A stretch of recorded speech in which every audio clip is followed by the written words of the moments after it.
Kalau itu ada perintah pimpinan misalnya Kapolri, Ya. dan itu melanggar aturan, melanggar kode etik, bagaimana cara penanganannya? Kan harus ada nih. Presiden bisa memerintahkan Polri yang berada di bawah kepemimpinan beliau sebagai kepala negara, itu Kadipropam dinaikkan menjadi jenderal lokal dan dia bisa memeriksa Kapolri. Selain Dewan Kode Etik, ada Dewan Kehormatan Polri. Nah, kalau Bayangkara Tua ini tidak memberikan masukan pada Polri, berarti menganggap dirinya dulu bekerja untuk Polri di perusahaan, bukan mengabdi sebagai insan Polri Rastra Sewa Kotama. Setelah Presiden terbentuk dan Kapolri masuk di Komisi Reformasi, ya harus dibubarkan. Dinyatakan selesai Komisi Transformasi Reformasi yang dibentuk Kapolri tadi. Setelah polisi di bawah siapa dan sebagainya. Sebenarnya di bawah siapapun kalau kulturnya tidak berubah ya tetap sama. Sama aja ya.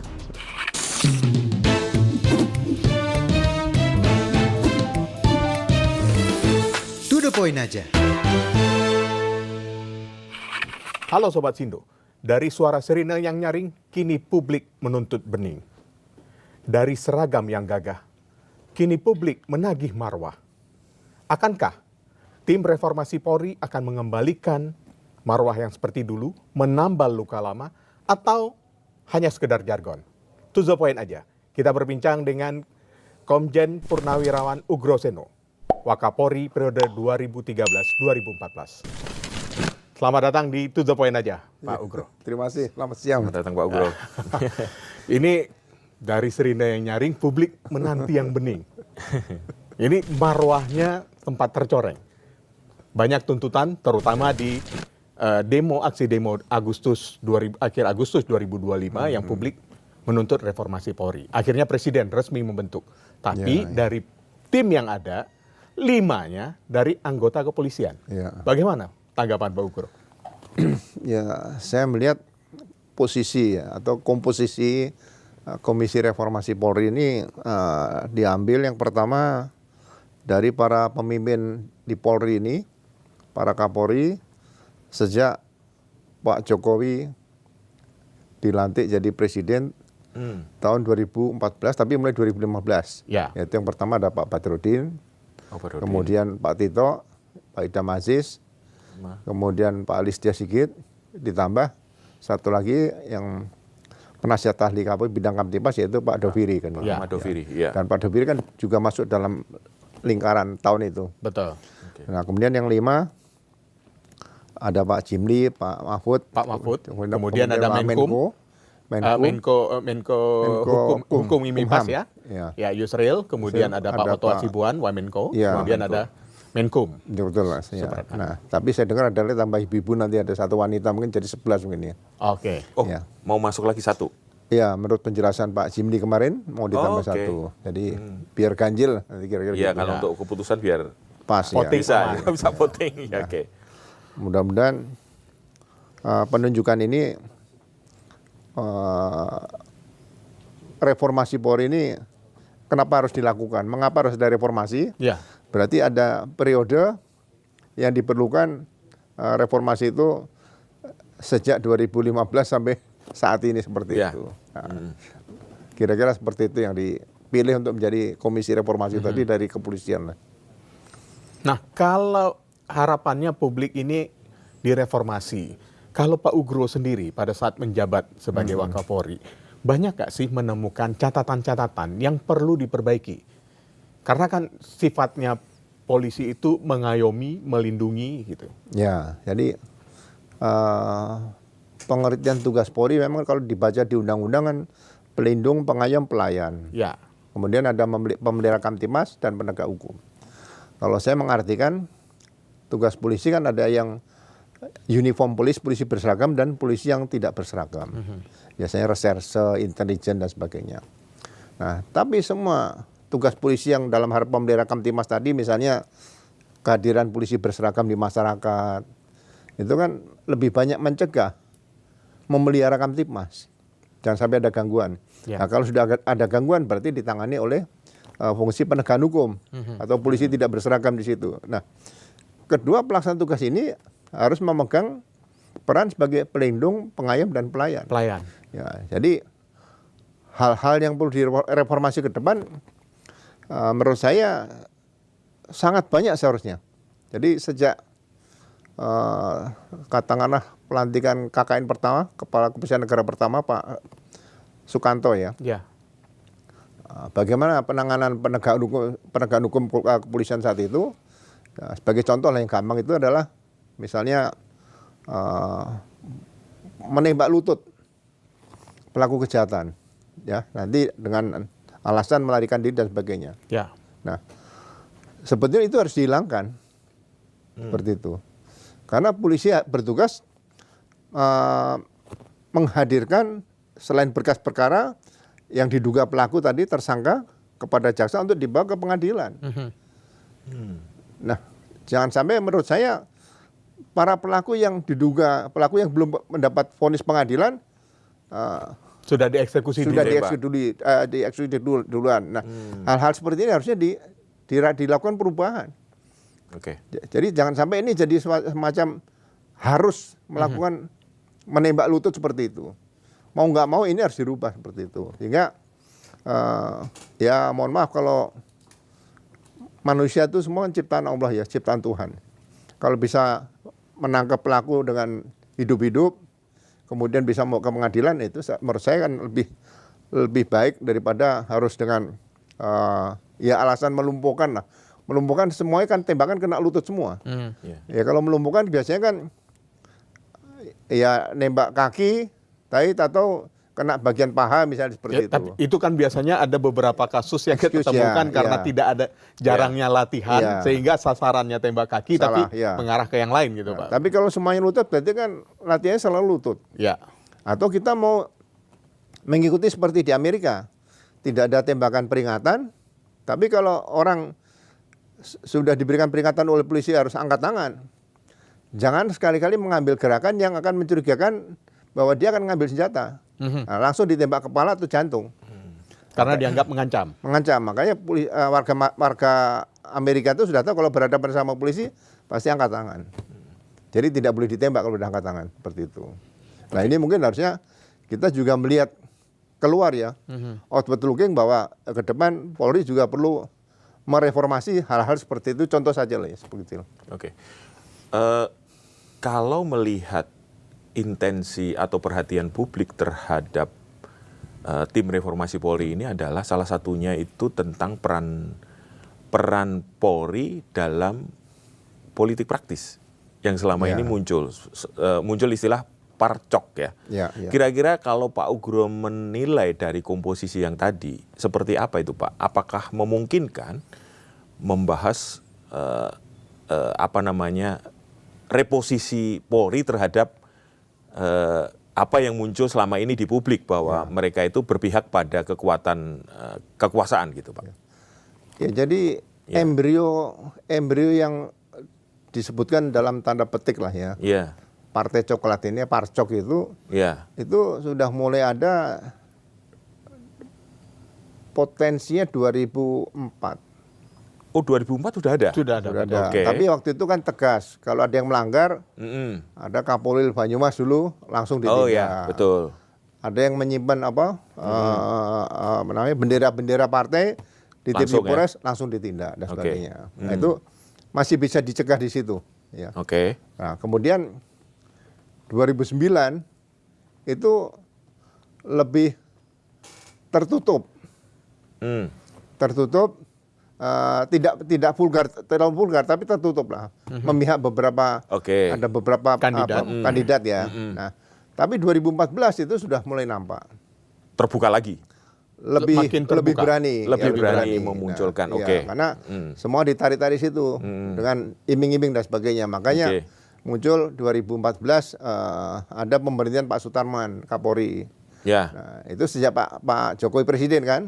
Nah, disinilah mulai tampak sekali sampai 2019.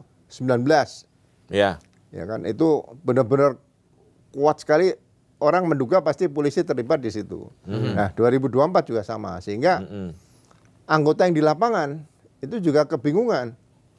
Tidak mengikuti salah. Nah, ini dalam posisi seperti ini, anggota sebetulnya ingin mendapat kepastian bagaimana harus bertindak. Nah, kalau sekarang misalnya ada reformasi ya hal ini harus ditegaskan bahwa ke depan nanti 2029 kalau bisa jangan ada lagi hal-hal seperti ini. Kembalikan polisi sebagai aparat negara. Aparat negara. Ya, bukan aparat partai dan sebagainya, aparat negara. Jadi kalau ada yang melanggar harus ditindak tegas. Contoh makanya saya kadang-kadang katakan kalau itu ada perintah pimpinan misalnya Kapolri. Ya. Dan itu melanggar aturan, melanggar kode etik. Bagaimana cara penanganannya? Kan harus ada nih. Oke. Ya kan? Selama ini ada nggak Pak? Yang mengatur tentang dugaan misalnya seorang Kapolri melanggar etika profesi itu belum ada. Gitu loh. Tapi Pak Ugro pernah menolak perintah pimpinan. Ya. Itu artinya memang seperti apa nanti di dalam bentuk di reformasi Polri ini seperti itu. Makanya pengawasan terhadap pelaksanaan tugas Polri di lapangan atau dugaan pelanggaran etika profesi lah. Saya lebih banyak mengusulkan memperkuat fungsi Propam. Propam. Ya. Oke. Propam kan sudah ada karena Propam ini terbentuk sejak lahirnya Undang-Undang Kepolisian nomor 2 tahun 2002. Oke. Ya. Kenapa Propam diperkuat? Dan kenapa Propam harus dipimpin oleh bintang 3? Kalau ada indikasi seorang Kapolri melanggar kode etik atau etika profesi, Presiden bisa memerintahkan Polri yang berada di bawah kepemimpinan beliau sebagai kepala negara, itu Kadipropam dinaikkan menjadi jenderal lokal. Oh. Satu tingkat tapi lokal, hanya untuk menangani suatu kasus peristiwa tersebut. Dan dia bisa memeriksa Kapolri. Kan sama bintang 4. Karena levelnya sama ya? Iya. Bintangnya sama? Bintangnya sama. Nah, kalau dia sudah memeriksa Kapolri, kalau misalnya ada hasilnya melanggar, dilaporkan pada Presiden. Nanti Presiden yang ngambil keputusan? Iya, makanya mengambil keputusan, tapi harus melalui satu proses. Sidang kode etik? Nah, kalau Kapolri tidak perlu sidang kode etik, makanya perlu dibentuk, selain Dewan Kode Etik, ada Dewan Kehormatan Polri. Kalau TNI kan dulu ada Dewan Kehormatan. Ya, ada. Perwira. Ya. Ini Dewan Kehormatan Polri dibentuk. Nah, yang menyidangkan adalah Dewan Kehormatan Polri. Oke. Dan orang-orang yang berada di Dewan Kehormatan Polri, nah itu polisi aktifkah? Polisi aktif ada, tapi tidak terlalu banyak lah. Misalnya jumlahnya ganjil 11 lah katakan. Mungkin ada 2. Ya, mungkin yang memimpin tadi yang dari Polri Kadipropam tadi kan. Ya, Kadipropam karena bintangnya sudah jadi bintang 4 lokal gitu. Betul. Kemudian ada Irwasum mungkin ada di situ.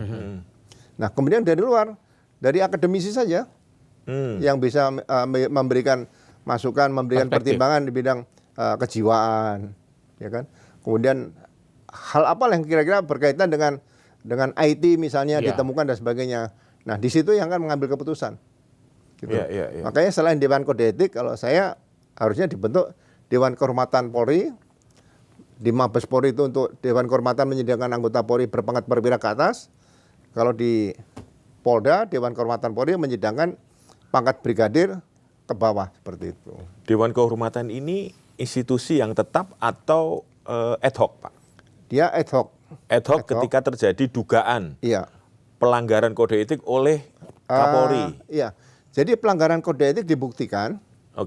Misalnya begini, sidang kode etik itu memutuskan terberat hanya menyatakan bahwa yang bersangkutan dinyatakan tidak layak. Nah, untuk menentukan tidak layak ini berarti harus maju ke pemberhentian tidak dengan hormat. Tapi masih ada pertimbangan di sini diberikan kesempatan untuk menentukan dia memang tidak layak atau masih dianggap layak adalah melalui sidang Dewan Kehormatan Polri tadi. Kalau sidang Dewan Kehormatan Polri tadi menyatakan masih layak, berarti yang dinyatakan tidak layak tadi dianulir. Jadi tidak perlu ada banding seperti sekarang ini. Ya, sidang kode etik diputus PTDA ada banding. Ini bukan pengadilan biasa ini. Kode etik khusus nggak perlu banding. Nggak perlu banding, nggak ada banding ya? Nggak ada banding. Kalau Dewan Kehormatan menyatakan tidak layak, PTDA inkrah. Dia hanya diberikan kesempatan nanti ke Pengadilan Tata Usaha Negara, itu saja. Dan itu kalau memang tim Komite Reformasi Polri ini akan membuat revisi Undang-Undang Polri, itu sebaiknya itu dimasukkan ya Pak? Dimasukkan, karena sekarang banyak masyarakat menilai itu sidang kode etik hanya main-main saja, nanti ada banding kan dirubah lagi. Hal ini kan menganggap sinis kepada Polri. Ya. Kita yang bayangkara tua lah kata itu kan kecewa juga kenapa institusi kita selalu dihujat masyarakat, padahal itu ada hal yang bisa kita perbaiki dari dalam seperti itu. Artinya ini jadi prioritas ya Pak, mestinya dari komite. Iya, jadi komite juga menentukan bahwa masalah kepropaman ini, Ya. yang pertama, setiap calon anggota Polri yang baru, dia harus tahu apa yang boleh dan tidak boleh dilakukan anggota Polri. Jadi pelajaran propam ini harus lolos dulu. Oke. Yang pertama. Oke. Yang kedua, propam kalau di tingkat Mabes Polri ini, itu anggotanya minimal berpangkat letnan kolonel atau AKBP lah. AKBP. Dan dia sudah pernah Kapolres. Nah, dia harus bertugas di propam sampai mencapai bintang 2. Di jabatan fungsional di propam diperbanyak nanti, bukan jabatan struktural. Fungsional ya? Ya, dia sampai bintang 2. Nah, setelah bintang 2 dia bisa bergerak lagi nanti jadi Kapolda. Kalau dia hanya 1 tahun 2 tahun naik kombes, habis itu masuk ke daerah, yang bersangkutan pernah memeriksa Kapoldanya kan jadi konflik of interest nih. Iya. Nah, sehingga di Mabes Polri nanti yang bertugas di propam itu tidak ada berpangkat kompol ke bawah, tidak ada. Paling rendah adalah AKBP seperti itu. Ini kan kita elaborasi ini ya Sobat Sindo, terkait berawal dari banyaknya isu parcok yang terjadi pada pemilu yang lalu. Tadi Pak Ugro sempat menjelaskan. Ya bayangkara-bayangkara yang di bawah ini kebingungan. Ini kami harus seperti apa? Karena memang tidak ada petunjuk yang jelas atau peraturan yang jelas terkait penanganan etika yang seperti ini ya Pak Ugro ya. Ya, bagi saya bisa kan ada Undang-Undang Nomor 2 tahun 2002. Ya. Sekarang mungkin ada rencana ada revisi atau Revisi, akan direvisi, kan, apakah betul. bisa masuk tidak. Ya. Nah, kalau enggak dibuatkan semacam Adendum. peraturan presiden untuk memperkuat kepropaman tadi. Turunan dari undang-undang itu dibuat peraturan presiden. Peraturan presiden atau peraturan pemerintah. Peraturan pemerintah ya PP. Ya kan, yang apa dia yang dalam Undang-Undang Nomor 2 tahun 2002 dijabarkan lebih lanjut. Sehingga kalau ada dugaan-dugaan misalnya pelanggaran etika profesi berkaitan dengan masuk dalam politik, udah sidangkan Dewan Kehormatan. Kalau itu menyangkut perwira tinggi, langsung Dewan Kehormatan saja, nggak perlu kode etik. Nggak perlu sidang kode etik. Iya. Nah, pertanyaan berikutnya adalah di situ banyak mantan Kapolri. Apakah mereka mau membuat peraturan itu? Ini pertanyaan publik ya Pak ya? Iya. Kan ini kan mantan Kapolri, ini akan membuat aturan yang bisa menjebak saya gitu. Kira-kira Pak. Ya. Kalau sejarah Bayangkara ini kan sejak zaman Majapahit. Kalau setelah masuk polisi, pasti orang pada saat mendaftar awal sebagai polisi, itu tujuannya kan mengabdi kepada negara dan bangsa melalui Polri. Iya. Berarti saya katakan, kalau sudah menjadi anggota Polri, berarti dia menjadi Bayangkara. Ya, yang sebagai pengawal negara ini. Nah, Bayangkara itu berhenti pengabdiannya pada saat dia meninggal dunia, dimakamkan, diserahkan ke pangkuan Ibu Pertiwi, dan diiringi dengan tembakan salvo ke atas. Itu selesai pengabdian.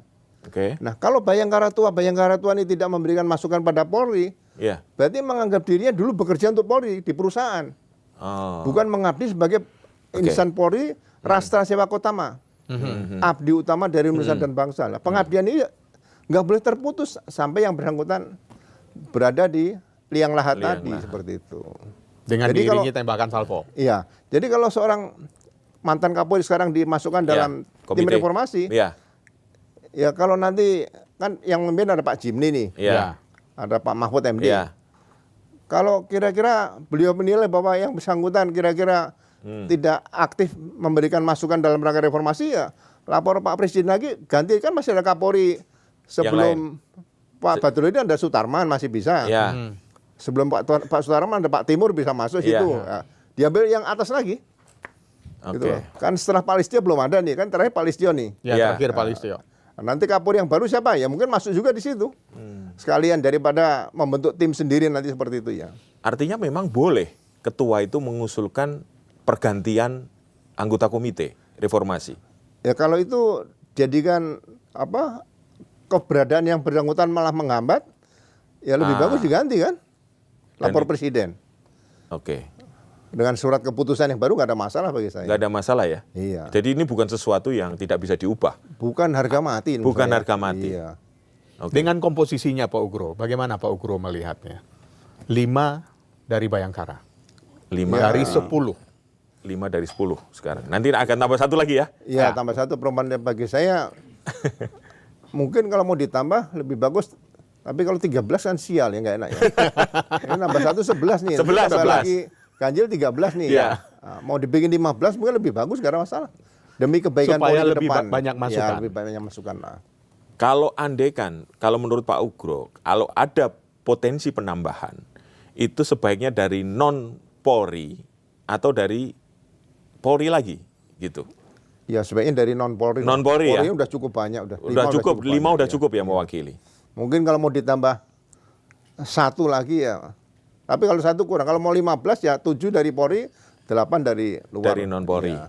Oke. Kan harus ganjil-ganjil terus itu. Ya, betul. Iya, untuk mengambil keputusan ya Pak. Ya, tapi yang dari luar kalau Ya. genap kan nggak apa-apa, nggak ada masalah.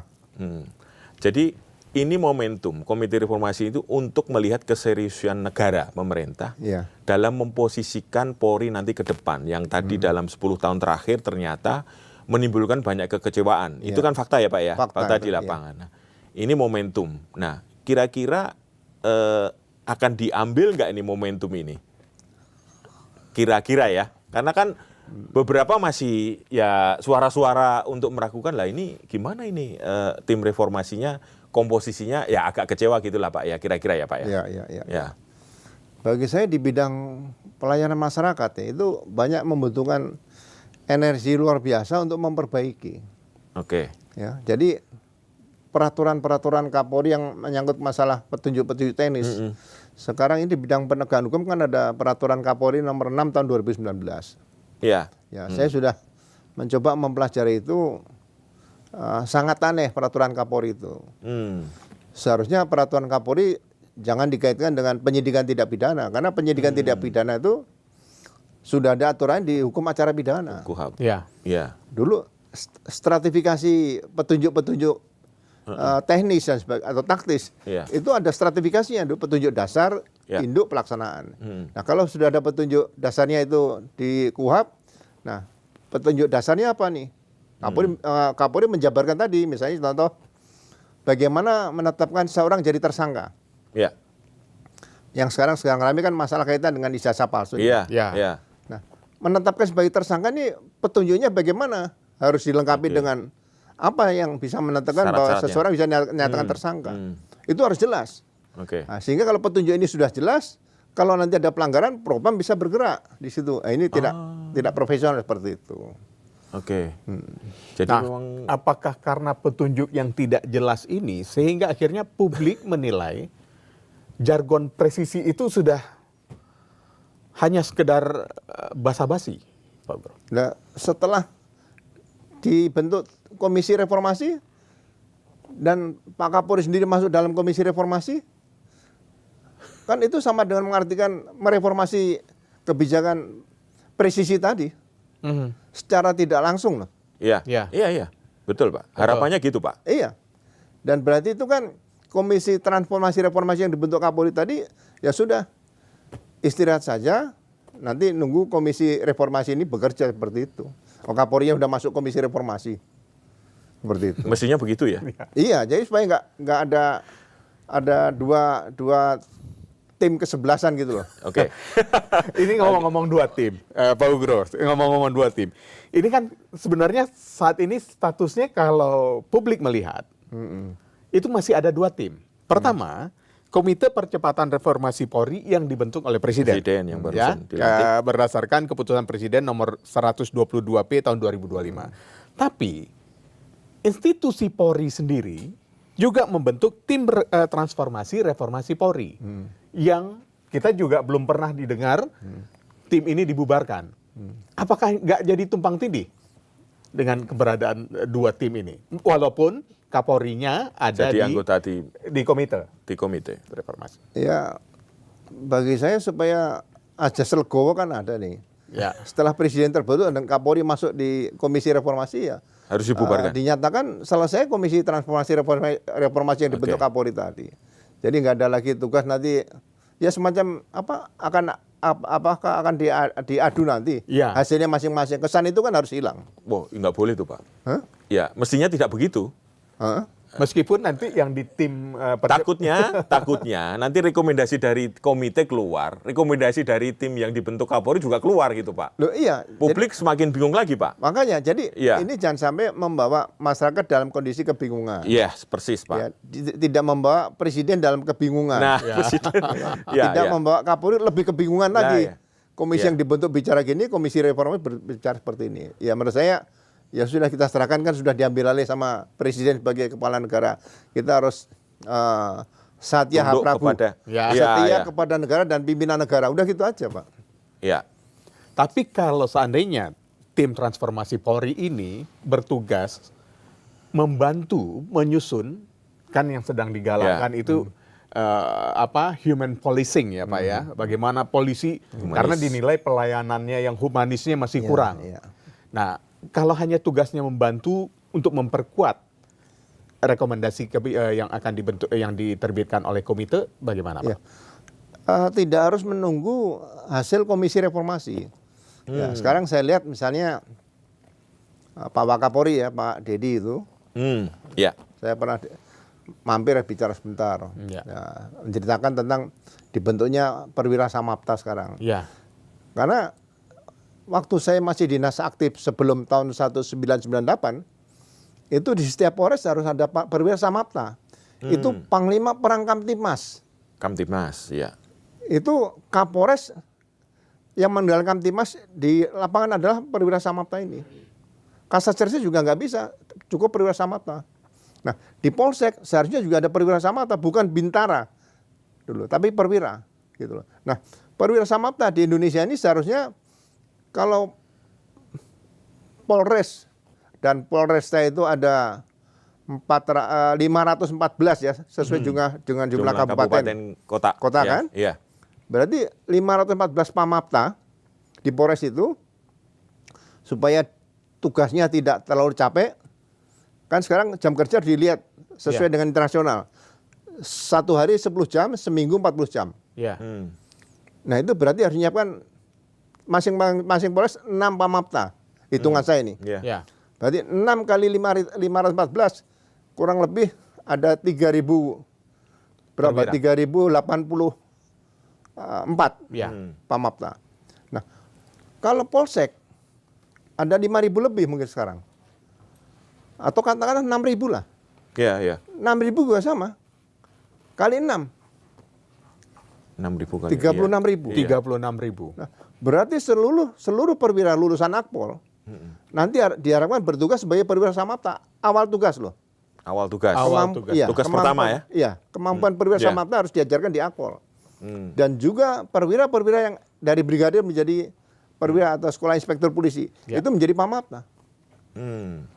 Nah ini harusnya direformasi ke depan nanti sehingga Pamapta tadi adalah bagian yang menerima laporan kembali seperti zaman dulu Pak. Perwira Samapta bisa menentukan. Perwira Samapta tidak memerlukan dokumen SP2 lidik. Perwira Samapta, begitu masyarakat lapor seperti dokter, bisa menentukan saya terima laporannya karena ada potensi pidana di dalamnya. Oke. Ya. Atau ini 50-50, ini ada pidana perdata, tapi tetap saya terima. Atau yang ketiga, ini bukan pidana. Itu seorang Pamapta bisa menentukan. Ya. Tanpa melalui, sekarang SPKT seperti itu.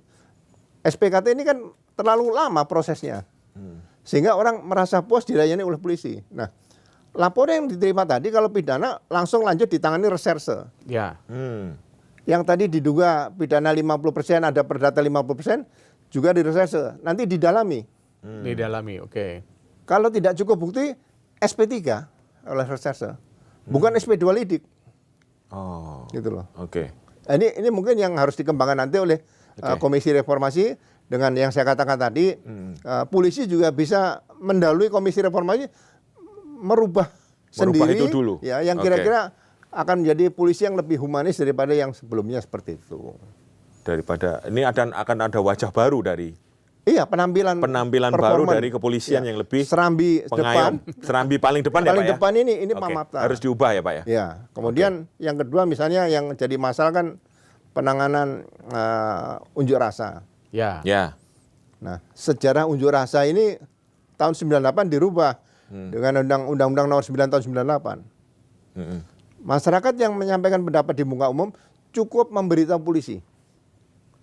Jadi bukan izin ya? Bukan minta izin. Betul. Memberitahukan? Iya. Oke. Memberitahukan, datang, kemudian ninggalin surat dan diarahkan oleh polisi. Nanti, jangan melaksanakan unjuk rasa sampai malam hari. Ya, jangan di tempat ibadah dan sebagainya. Atau fasilitas publik yang lainnya yang bisa menimbulkan gangguan dan sebagainya. Nah, setelah itu mereka melaksanakan. Jadi tidak ada harus membubarkan mereka, ada. Silakan laksanakan. Kalau mereka melaksanakan ada potensi gerakan-gerakan yang anarkis, yang menangani pasukan Brimob, bukan Dalmas Sabara. Sekarang saya sendiri melihat apa bedanya Dalmas Sabara dengan Brimob. Yang Dalmas Sabara mengamankan lokasi sekitar tempat unjuk rasa tadi. Nah, langkah Brimob juga tidak harus dibubarkan, dicerai-beraikan, tidak. Langkah Brimob dengan diatur peraturan Kapolri nomor 1 tahun 2009. Penggunaan kekuatan dalam tindakan kepolisian. Hadir. Nah, Brimob memberikan peringatan. Misalnya mereka mulai anarkis atas nama undang-undang, seluruh benda yang akan mengakibatkan gangguan terhadap jiwa dan tubuh manusia letakkan di tanah. Itu perintahnya polisi, itu perintah undang-undang itu. Bukan langsung disemprot dengan water cannon, bukan, atau peluru karet, bukan. Harus ada perintah dulu. Harus ya, ada. Pak Ugro, ya. Makanya polisi menurut dosen PTK saya dulu, Profesor Dr. Sacipto Raharja almarhum, polisi adalah hukum yang hidup, bukan hukum yang mati. Nah, ini harus diciptakan seperti itu. Makanya jadi polisi itu cukup berat. Nah, ini untuk yang saya katakan tadi, untuk perubahan-perubahan yang masyarakat lebih membutuhkan perubahan yang cepat ya, perubahan cepat yang untuk Polri tidak perlu menunggu Komisi Reformasi nanti menghasilkan produk yang mungkin juga nanti untuk melengkapi yang perubahan sekarang ini. Gitu. Artinya perubahan internal di institusi Polri itu juga harus dilakukan sejalan dengan perubahan yang akan dibentuk oleh komite. Nah, Pak Ugro, soal kedudukan ini juga menjadi perdebatan juga. Kedudukan Polri ini sebaiknya di bawah menteri atau di bawah presiden yang seperti sekarang. Ini menjadi perdebatan juga, Pak. Ini menurut saya ini harus dijawab oleh Komite Reformasi Polri menurut saya. Jadi tarik menarik masalah polisi di bawah siapa dan sebagainya. Sebenarnya di bawah siapapun kalau kulturnya tidak berubah ya tetap sama. Sama aja ya. Nanti misalnya di bawah Menteri Hukum. Iya, misalnya. Menteri Hukum lain tugasnya cuma satu. Pak Kapolri, tolong itu ponakan saya belum masuk Sespim. Tolong belum jadi Kapolda. Ini juga kultur itu nggak berubah. Ya. Kalau saya tetap polisi tetap seperti sekarang ini, ya kan. Kemudian sejarah-sejarah di bawah menteri dulu yang dulu pernah tahun 46 kan pernah menjadi Menteri Muda Kepolisian, Menteri Kepolisian di bawah Perdana Menteri dan sebagainya tuh. Kemudian Menteri Panglima Angkatan Kepolisian, Departemen Angkatan Kepolisian. Itu kan sudah perjalanan sejarah pernah dilakukan. Masa kita akan mundur jauh ke belakang lagi? Tapi kalau misalnya ada seperti di Cina ya, Kementerian Minister of Public Security, keamanan publik. Kalau di Cina itu kementerian itu mengurusi strategi pembangunan, kemudian budget tentang masalah kepolisian, imigrasi dan bea cukai di Cina. Nah, kalau ini bisa ada dibentuk Kementerian Keamanan Dalam Negeri, itu bukan atasan Polri. Sama dengan Panglima TNI dengan Kementerian Pertahanan. Ya, bukan atasan di situ. Tapi pengadaan, anggaran dan sebagainya di situ. Anggaran. Nah, itu masih bisa dilakukan seperti itu. Kalau ini bisa dibentuk sehingga seperti BNN, BNPT dan sebagainya ini cukup dibentuk Satgas di bawah kementerian tadi. Tidak lembaga baru lagi. Termasuk KPK. Masalah korupsi kan bisa ditangani di situ Satgas. Nah, KPK dibubarkan, tanya oleh Presiden, Pak Kapolri sanggup nggak nangani korupsi seperti KPK? Kan nggak mungkin Kapolri tidak sanggup, pasti sanggup ya, laksanakan itu saja. Sehingga tidak ada lembaga-lembaga baru ad hoc yang menangani hal-hal yang ya saya melihatnya itu pekerjaan polisi semua ditarik keluar itu. Nah, saya kepingin polisi utuh lagi menjadi kepolisian negara Republik Indonesia seperti itu. Jadi Bayangkara ini jangan ditarik-tarik keluar, orang-orangnya ditaruh di lembaga KPK, taruh di lembaga kementerian gitu. Jadi benar-benar harus di dalam satu wadah. Sehingga itu lembaga wadah itulah yang harus diperkuat ya Pak Ugro. Iya, jadi makanya saya bilang gini, urusan cyber. Di Mabes Polri ada cyber. Di Polda ada cyber. Di Polres ada cyber. Nah, ini harusnya bagi belum saya lagi ada lembaga khusus Badan Siber. Harusnya masalah pidana umum itu selesai di Polda. Tapi kalau ada kejahatan yang lintas provinsi bisa ditangani oleh Mabes Polri. Gitu loh. Tapi kalau Mabes Polri itu harusnya Kepala Badan Reserse Kriminal bidang transnasional crime misalnya itu. Itu bintang 3. Terus satu lagi bintang 3 lagi Kepala Badan Reserse Kriminal bidang narkotika. Terus bidang apa? Jadi yang di Mabes ini di Barreskrim itu serendah-rendahnya berpangkat sama Letnan Kolonel atau KBP. Dan dia sudah bisa membuat berita acara dalam bahasa Inggris. Sehingga TOEFL-nya paling nggak 500 atau 550. Jadi orang yang bertugas di Mabes Polri itu berpikir 2-3 kali, jangan wah saya mau bertugas di Mabes, nggak bisa. Nah, yang mayor ke bawah itu ditugaskan semua di Polda. Buat sebagai tempat belajar. Iya, belajar dari mulai pangkat perwira pertama sampai Pamen Kompol sampai dia masuk Sespim itu ada di Polda sampai dia menjadi Kapolres. Nah, masuk ke Mabes Polri nanti setelah jadi Kapolres. Gitu. Jadi ada jenjang yang harus dilalui. Ya itu yang harus dibenahi ke depan sehingga ya kalau kita lihat kan masih perwira pertama atau tugas di Barreskrim. Kan kasihan dia hanya untuk mohon maaf lah kalau dikatakan nutulen rapat seperti itu kan kasihan. Perwiranya ini kan mahal pendidikannya seperti itu. Kemudian karena perwira ini mahal pendidikannya tadi Pak Ugro singgung. Bagaimana Pak Ugro melihat merit system yang ada di Polri? Kita publik juga sering mendengar ya kalau ingin sekolah ya ada titipan-titipan lah, siapa cantolannya, buang jangkarnya ke harus pohon yang kuat sehingga pegangannya kuat gitu Pak Ugro. Jadi permasalahan itu kan cukup banyak. Ada yang menjadi ajudan menteri, ada yang menjadi pengawal menteri, ada ajudan Kapolri, ajudan Wakapolri dan sebagainya. Nanti pada saat minta pendidikan, minta fasilitas dan sebagainya. Nah, jadi ke depan geopendidikan kita harus ada. Saya pernah ketemu anggota di Pulau Seram, brigadir. Nah. Saya tanya, kenapa Dik nggak masuk sekolah perwira? Siap jenderal, kami nggak ada biaya untuk sekolah. Nanti kalau kami sekolah harus menyiapkan biaya untuk di rumah dan biaya selama di pendidikan, dia nggak mampu. Nah ke depan nanti, pendidikan harusnya pendidikan jarak jauh. Jadi setelah melalui pendidikan pertama atau pendidikan pembentukan, semua pendidikan polisi pengembangan selanjutnya itu harus perintah. Anda sekolah SIP seperti itu. Anda sekolah misalnya apalagi itu perintah. Jadi tidak ada lagi nanti harus seleksi. Wah saya nggak masuk kuota tapi saya lolos. Udah nggak ada lagi. Sehingga anggota tidak resah. Kapan saatnya sekolah dan sekolah itu tidak perlu berangkat ke Lembang, berangkat ke Sukabumi. Cukup dari mana dia bertugas dengan jarak jauh. Nah, sehingga anggota yang merasa punya kemampuan, kecewa, punya kemampuan, nggak bisa sekolah itu harus hilang. Nggak ada titipan-titipan lagi seperti itu. Nah ini kalau bisa dicapai, ya mudah-mudahan tinggal diperbaiki dalam bidang tugasnya. Termasuk sampai pendidikan Sespimti gitu. Sampai Sespimti. Jadi nggak usah lagi berangkat ke Lembang lagi. Cukup misalnya Direktur Sabara Polda Nangro Aceh Darussalam misalnya. Masuk Sespimti dari sana aja. Nanti pada saat upacara pembukaan bisa dilaksanakan jarak jauh, bisa juga datang ke kampus. Ya ke kampus kan hanya mungkin administrasi lah, foto di situ. Nah, penutupan nanti bisa dilaksanakan di kampus. Jadi selama pendidikan dia tetap di wilayah. Nah, itu keuntungan bagi para tenaga pengajar di pendidikan Polri. dia bisa keliling Indonesia. Iya. Ya, Jadi ya. Dibalik. ya polanya. Bukan siswa. Mereka yang datang dikumpulkan di sini, tapi gurunya yang berkeliling. Jalan-jalan ke Oke. seluruh Indonesia. Menarik. Satu hal lagi yang menjadi perhatian masyarakat luas adalah budget polisi ini besar. Nah, ini Pak. Ini bahkan dibandingkan dengan yang lain-lain ya, kementerian lain pun membuat wah ini enak sekali ya gitu. Kira-kira gimana nih Pak, harus direview oleh tim Komite Reformasi Polri sehingga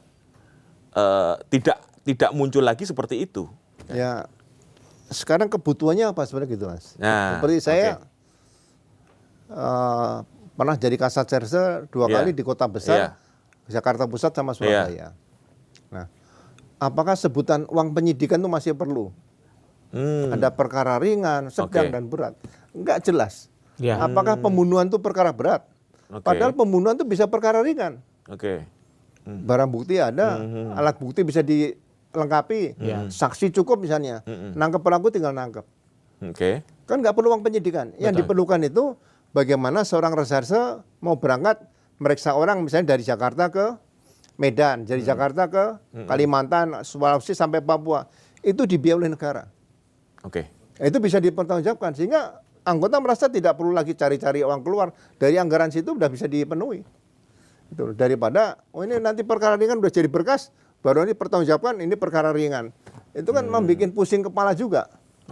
Tapi kalau siap dan saya ingin mengejar pelaku dugaan ada di Cirebon. Naik apa? Naik pesawat nggak mungkin kan? Jalan darat, oke kasih misalnya hotel dan sebagainya 5 juta, berangkat udah. Tidak boleh cari-cari orang di luar lagi, dari situ udah cukup menurut saya. Nah itu mungkin perlu disusun kembali seperti itu. Artinya polisi itu fokus di tugasnya secara profesional, sementara anggarannya itu ada yang ngatur sendiri gitu. Kira-kira gitu nggak? Iya, anggaran yang ngatur kan bagian keuangan nih. Iya. Tapi yang penting kan polisi kan bisa menggunakan kredit card nih. Mau ngejar orang ke Surabaya, jangan mempertanggungjawabkan uang dulu. Dia langsung berangkat ke bandara, gunakan kredit card, nanti penggantian dari situ. Anggota polisi seperti polisi Amerika, mau datang ke Indonesia waktu saya masih Wakasat Narkotik, itu mereka langsung terbang. Pakai kredit card, nanti diganti oleh pemerintah sana.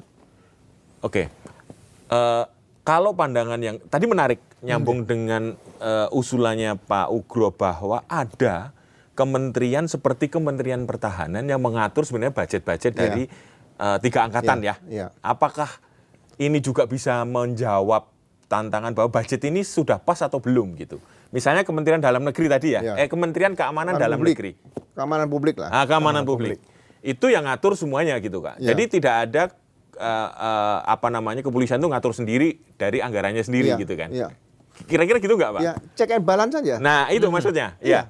Jadi di situ nanti anggaran berapa dilaksanakan oleh Polri. Jadi kalau kita melihat beban asisten perencanaan dan anggaran itu di Polri cukup berat sekarang. Nah, iya. Tapi kalau ada dirjen, misalnya yang ngatur ya, dirjen strategi Kamtipmas. Iya. Dirjen anggaran di situ ada kan ini membuat ringan.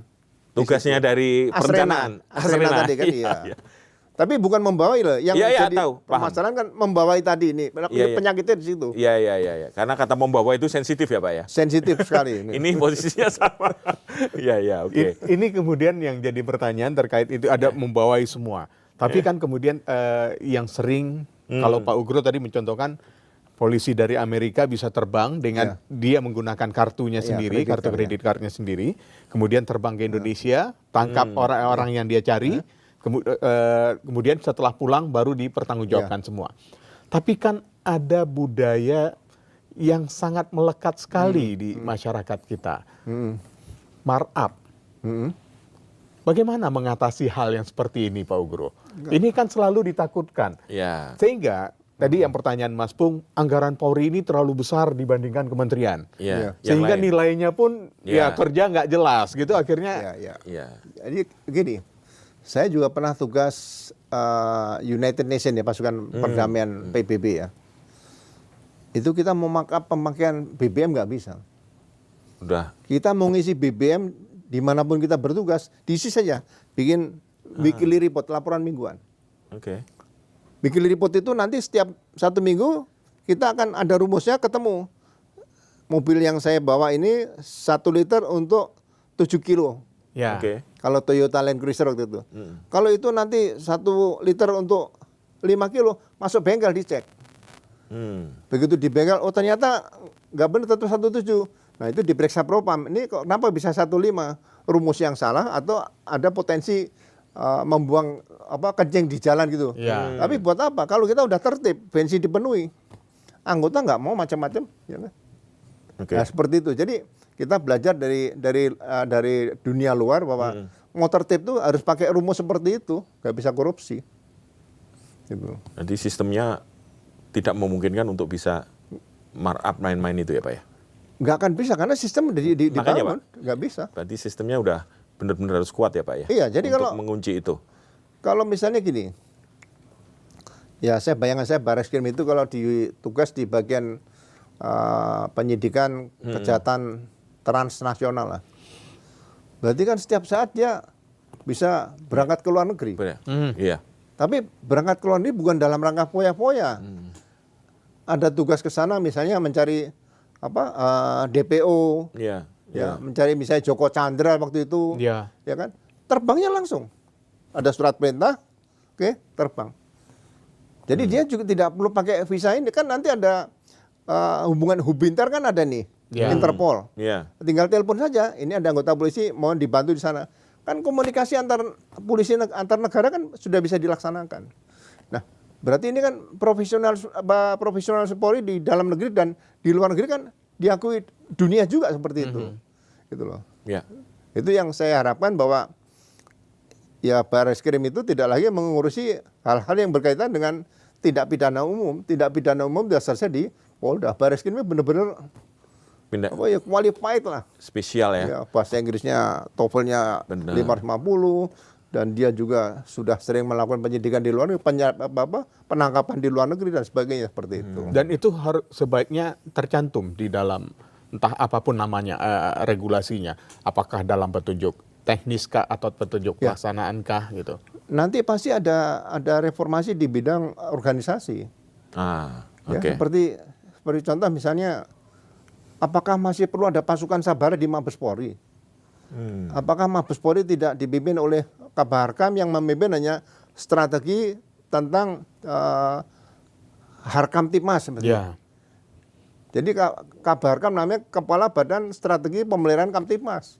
Tidak perlu lagi Kabar Harkam langsung ada membawa sabara, di situ ada pasukan, ada misalnya Binmas dan sebagainya seperti itu.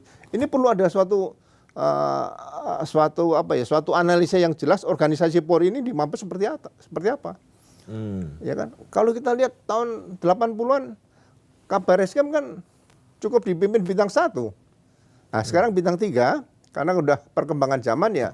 Tapi jangan disebut Kabarreskrim saja, tapi Kabarreskrim dipecah-pecah lagi, ya bintang 3 diperbanyak. Malah kalau perlu Kapolda tuh bintang 3. Jadi tidak perlu lagi ada polisi yang cari bintang 3 keluar ke kementerian. Ya bagi saya yang sehingga itu karir path-nya lebih jelas di internal ya Pak. Iya, piramida kepangkatan di situ. Jadi kalau Kapolda semuanya bintang 3, Gubernur Akpol bintang 3, Kepala Badan Penelitian dan Pengembangan Litbang bintang 3. Mana lagi terserah. Ya, kasihkan bintang 3. Sehingga kalau mencari calon Kapolri nanti ada bintang 3 yang memang promosi masuk ke situ, ada juga yang sudah pemantapan. Nah, seperti dulu ada Kapolda tipe A, tipe B, malah ada tipe C dulu. Ya. Nah, ini sama nanti. Sekarang kan hanya 3 A dan B. Jadi ada dengan bintang 3 tua, ada bintang 3 muda kan gitu kira-kira gitu. Iya. Jadi pada saat pemilihan Wakapolri nanti atau calon Kapolri Lebih Sudah mudah. ada ya? lebih mudah. Yang punya prestasi kan? Ya. Iya. Dulu tahun 86 ya. Itu memilih Kapolri Pak Panglima beliau itu Pak Benny Murdani. Itu semuanya diambil dari PTK Angkatan 7. 7 orang. Begitu dilihat yang potensial Pak Sanusi waktu itu, dipanggil semuanya. Pak Benny Murdani di Solo waktu itu, atau di Jogja saya lupa. Sampaikan, ini yang ditunjuk jadi Kapolri nanti kawanmu semua namanya Sanusi. Ya. Yang lain dukung. Udah selesai. Oke. Gitu loh. Dan itu memang ya kalau dibilang urut kacang ya kan. Ya. PTK 7 kemudian diganti PTK 9. 8 nggak kebagian karena mepet usianya. Jadi jangan diberi habis 7, 8. Pas 7 pasti 9. Dan nggak mungkin ke 10 atau 11. Ini masih jauh. Masih ada kesempatan. Dan yang diberikan ada PTK 9. Nah, hal-hal seperti ini itu menjadi normal lah. Normal. Jadi ya presiden itu harusnya percaya bahwa calon-calon Kapolri itu yang memilih adalah Mabes Polri sendiri sesuai ketentuan. Nah, nanti presiden minta pertimbangan sama misalnya Kompolnas, PPATK, KPK, mungkin ada perwira tinggi senior lainnya. Ini kira-kira usulan Mabes Polri untuk calon Kapolri cocok nggak? Kalau udah cocok ya udah tentukan seperti itu aja. Setelah ditentukan cocok atau enggaknya, perlukah fit and proper test di DPR itu? Nah, itu karena ini kan menjadi proses politik, ya, sehingga ada masuk tekanan lagi politik lain. kemudian yang ya, muncul. Bagi saya itu kan bunga-bunga reformasi seolah-olah apa ya akhirnya ya utang budi, utang jasa di situ. Menurut saya zaman Pak Anton Sujarwo dulu juga nggak ada lewat fit and proper, juga beliau berprestasi jadi Kapolri. Pak Sanusi juga nggak ada. Pak Waludin apalagi nggak ada yang berani milih Pak Waludin waktu itu kan, seperti itu. Jadi ya pertimbangannya kalau bisa tidak perlu fit and proper lebih bagus menurut saya. Biar jadi, tidak ada beban lah. Tidak ada beban politik ya, Pak Ugro ya. Jadi percayakan pada organisasi Polri yang sudah ditata rapi tadi ya Pak ya. Nah, terus yang satu lagi orang kadang-kadang lupa pasal 3 Undang-Undang Kepolisian. Polisi harus sering membaca itu karena sebagai penanggung jawab fungsi pemerintah di bidang kepolisian tadi. Ya. Polisi itu sebenarnya tidak sendiri. Polisi itu dibantu oleh kepolisian khusus, penyidik pegawai negeri sipil, dan Pamswakarsa. Ya. Nah, sekarang seperti undang-undang, mohon maaf loh saya katakan, undang-undang IT itu sebenarnya kenapa nggak cukup PPNS-nya Komdigi? Kalau ada ujaran kebencian sana di daerah Blora misalnya, kampungnya Pak Menteri Imigrasi dan Pemasarakatan tuh Pak Agus itu kan, cukup ditangani oleh PPNS di kabupaten situ aja, ngapain lo tarik ke Mabes Polri misalnya seperti itu. Ya kan. Kemudian yang satu masalah pertanahan. Pertanahan kan ada PPN. Ya. Dan ada PPNS juga. BPN. Kalau nanti PPNS BPN atau pejabat BPN yang melanggar undang-undang pidana umum baru ditangani oleh aparat kepolisian. Sekarang tari-tarian begitu ada masalah, BPN bilang nunggu penyidikan polisi. Polisi nanti minta ahli ya. BPN jadikan staf ahli nggak pernah kerja di BPN, hanya memberikan keterangan di polisi tiap hari kan capek. Akhirnya masalah tanah tidak akan pernah selesai seperti itu. Nah ini mungkin perlu direformasi juga penyidikan itu, bahwa tidak semuanya harus melalui Polri tapi melalui PPNS tadi perlu di empowering lagi ya, sehingga semua urusan-urusan yang berkaitan dengan dugaan pidana dalam undang-undang tertentu atau undang-undang khusus itu bisa diselesaikan juga. Oke. Kayaknya banyak yang tugasnya Komite Reformasi ini. Dan sangat kompleks ternyata. Kompleks. Memang harus. Nah, tapi kan kita tidak bisa publik ya, masyarakat ya. Justru ini kan juga tidak bisa berlama-lama, Pak. Terhadap kinerjanya reformasi Polri ini betul-betul jadi perhatian ya, terutama teman-teman yang kemarin turun di Agustus ya, yang salah satunya adalah itu. Kira-kira batas waktunya berapa nih kira-kira untuk Komite Reformasi untuk bekerja? Sampai akhirnya dia menyampaikan rekomendasi kepada Presiden yang seperti disampaikan Presiden. Saya rasa kalau paralel kan Kapolri ada di situ ya. Ya, jadi mungkin hal-hal yang kira-kira tidak perlu lagi dibicarakan di Komisi Reformasi tapi sudah dilaksanakan oleh Polri dan bagus hasilnya ya. Langsung ya? Ya mungkin 3 atau mungkin paling lama 6 bulan selesai lah. Harus selesai. Ya. Tapi jangan menunggu. Yang tahu polisi baik atau buruk kan polisi sendiri nih. Iya. Lakukan apa yang terbaik untuk polisi mulai sekarang ini gitu aja. Apalagi dengan ada 5 dari Bayangkara itu tadi harusnya bisa lah paham lah seharusnya permasalahannya Pak Ugro ya. Saya melihat kan 5 nih Pak Badrodin, Adi Makayasa, terbaik. Ya. Kemudian Tito karena Pak Tito ini juga Adi Makayasa, terbaik kan. Pak Idam Aziz juga Adi Makayasa nih. Pak Doviri juga sama Adi Makayasa. Pak Listio nggak tahu Adi Makayasa nggak, mungkin Adi Makayasa juga nih. Nah ini kalau semua Adi Makayasa nggak bisa menyelesaikan, buat apa sebutan Adi Makayasa? Menurut saya kan itu tanggung jawab moral loh. Iya. Kalau saya kan bukan Adi Makayasa, kalau di bawahnya Adi Makayasa saya gitu. Jadi 6 bulan waktu yang cukup fair untuk mereka bekerja. 6 bulan. 6 bulan. Cukup fair ya. Satu lagi, bagaimana publik yang belum terwakili dari situ itu bisa menyampaikan aspirasinya kepada komite, Pak? Ya, gimana, Pak? Itu yang sekarang banyak beredar kan no viral justice. Iya. Ya, tapi Pak Mahfud sudah cepat nanggap masalah ijazah penetapan Roy Suryo dan kawan sebagai tersangka sudah memberikan statement seperti itu. Jadi Pak Mahfud MD ini tidak lepas dari masalah media sosial di situ. Iya. Tapi lebih bagus lagi kalau memang di tim ini dibentuk semacam podcast lah di situ, menghadirkan beberapa tokoh masyarakat yang untuk bisa menyampaikan pendapat di situ lebih bagus. Mudah-mudahan pendapat yang dari sini bisa diserap juga ya untuk para komite reformasi yang bekerja. Tapi ngomong-ngomong nih, karena Pak Ugro sudah nyinggung Pak Mahfud bicara soal ijazah. Tadi juga di awal bicara soal penetapan tersangkanya Roy Suryo. Saya jadi ingat Pak Ugro ini sempat memberikan pesan pada saat acaranya Roy Suryo di Gedung Juang kalau saya tidak salah ya Pak ya. Pak Ugro menyampaikan ya harusnya Roy dan kawan-kawan juga mengejar KPU untuk membuktikan ijazah, keaslian ijazah. Nah, apa sebenarnya yang dimaksud oleh, atau jangan-jangan penetapan tersangka ini salah sehingga harus mengejarnya ke yang lain gitu Pak Ugro? Enggak, jadi gini, beda ijazah palsu dengan uang palsu. Undang-undang juga berbeda. Ya kan? Kita nyimpan uang palsu kalau ketahuan juga bisa diproses. Betul. Ya kan? Apalagi menggunakan. Nah, sekarang kalau saya punya ijazah palsu dan saya sembunyikan atau saya bakar nih, apakah saya tidak bisa diproses? Saya tidak bisa diproses menyimpan ijazah palsu atau menghancurkan ijazah palsu kalau tidak saya gunakan. Nah, karena ijazah palsu digunakan, berarti kan ini ayat 2-nya bermain di sini, menggunakan ijazah palsu tadi di KPU kan? Nah, KPU kan bisa jadi tersangka juga. Nah, kalau nanti sudah dibuktikan di ayat 2-nya bahwa pengguna kena, berarti nanti pengguna ditanya, ini dari mana? Oh, dari pemilihnya. Pemilih kena di situ, ditarik semua. Jadi kalau sekarang, contoh lah kan misalnya ijazah itu yang pemilih Pak Jokowi misalnya, udah saya bakar aja. Apakah itu menyelesaikan masalah? Belum. Karena sudah digunakan di KPU gitu loh. Nah, ini beratnya situ. Artinya 2 KPU itu harus diperiksa juga ya? Diperiksa KPU Solo, Jakarta dan Pusat. Jakarta dan 3 ya berarti ya? Iya.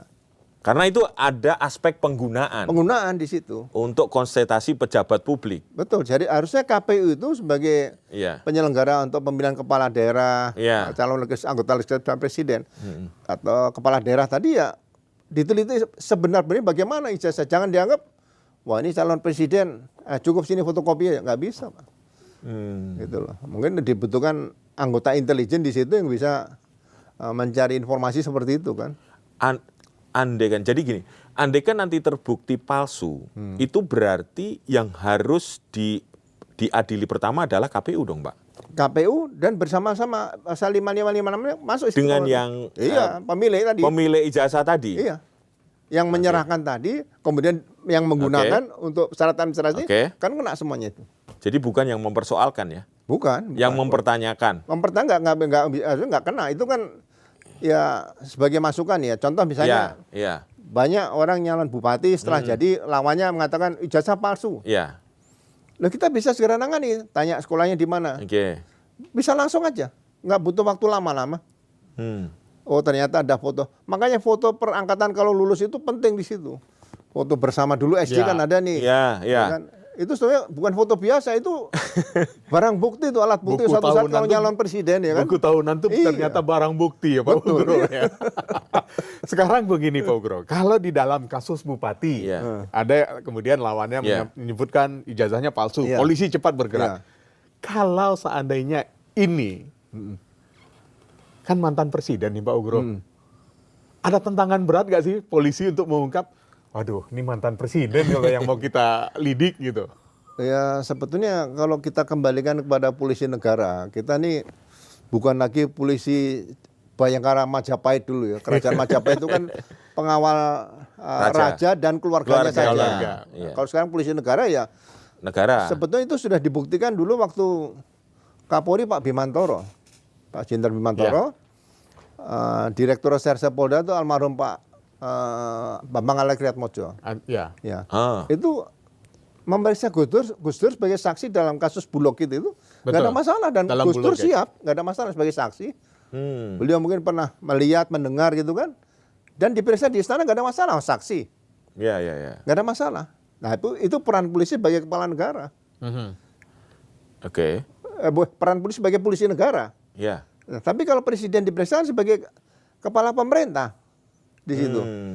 Tapi kalau presiden sebagai kepala negara, polisi nggak bisa, karena itu ada yang ngatur sendiri, yaitu di MPR atau DPR yang menangani seperti itu kan, seperti itu. Jadi hal seperti ini perlu diatur lagi dalam petunjuk-petunjuk tadi, ada petunjuk teknis dasar, induk, pelaksanaan seperti itu. Jadi jangan sampai ada keraguan-keraguan seperti itu. Sehingga yang akan melaksanakan di bawah tidak ada keraguan dalam menjalankan tugas. Meskipun nurani mereka bilang, oh ini sebenarnya salah. Tapi karena tidak ada petunjuk yang jelas, akhirnya mereka jadi ragu untuk melakukan itu ya Pak Ugro ya? Iya, mungkin ke depan ya perlu tinjau kembali. Jadi mungkin terlalu ekstrim saya katakan gini, dulu Polri kan bagian dari ABRI. Ya. Jadi ajudan presiden itu ada TNI, darat, laut, udara, ada polisi 4. Betul. Ya kan? Nah, ke depan apakah masih dibutuhkan polisi sebagai murni aparat negara menjadi ajudan presiden nih? Kalau TNI kan memang sebagai pengawal penegak kedaulatan. Ya. Salah satu kedaulatan negara kan adalah mengamankan presiden. Ya. Nah itu pengamanan presiden, ajudan presiden cukup dari TNI. Tapi kalau Polri nanti ya mohon maaf saya katakan, apakah Polri itu masih ke depan masih dibutuhkan untuk hadir sebagai ajudan presiden? Nah supaya tidak ada keraguan-keraguan gitu loh. Ya, baik. Oke. Nah, ini perlu satu pemikiran yang mendalam ke depan nanti.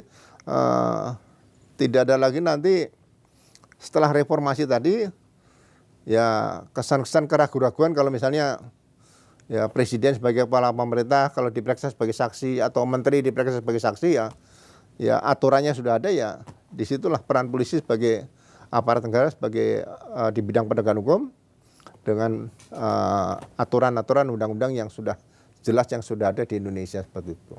Baik, Pak Ugro. Jadi sebenarnya nggak ada masalah kalau mantan presiden ya Pak ya. Untuk Kalau diundang, diperiksa di pengadilan pun juga sebenarnya nggak ada sesuatu yang merendahkan martabat, nggak ada ya. Di muka hukum kan sama. Ya equality before the law, semuanya sama lah, nggak usah. Iya, semua sama kan Ya, Pak. yang penting etika pemeriksaan, makanya etika penegakan hukum itu harus diciptakan juga, diatur bagaimana etika penegakan hukum itu. Ya. Kalau misalnya mantan, ya diperiksa di kediaman nggak ada masalah. Nggak ada masalah.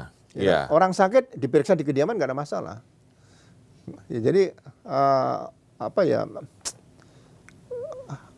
humanis itu kan perlu dibangun. Ada sila kedua Pancasila kemanusiaan yang adil dan beradab. Ya, kan dalam penegakan hukum kan harus tetap ke situ juga. Nah, itu persis. Artinya sebenarnya sudah bisa mengacu kepada sila kedua sebenarnya dalam penanganan itu ya Pak. Ya, nggak perlu dikatakan, perlu polisi yang Pancasilais. Nggak perlu, yang penting actionnya itu sudah mencerminkan seperti itu kan, itu aja. Ya. Baik kalau gitu Pak Ugro, terima kasih telah hadir di To The Point aja. Kita perbincangan menarik sekali. Menarik banget ini. Terutama bisa jadi masukan untuk reformasi Polri ya. Ya.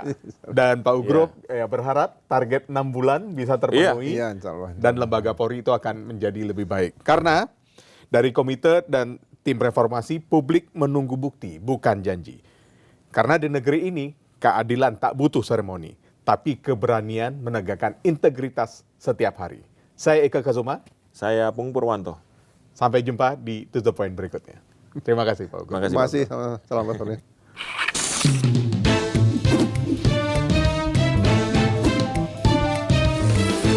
To The Point aja.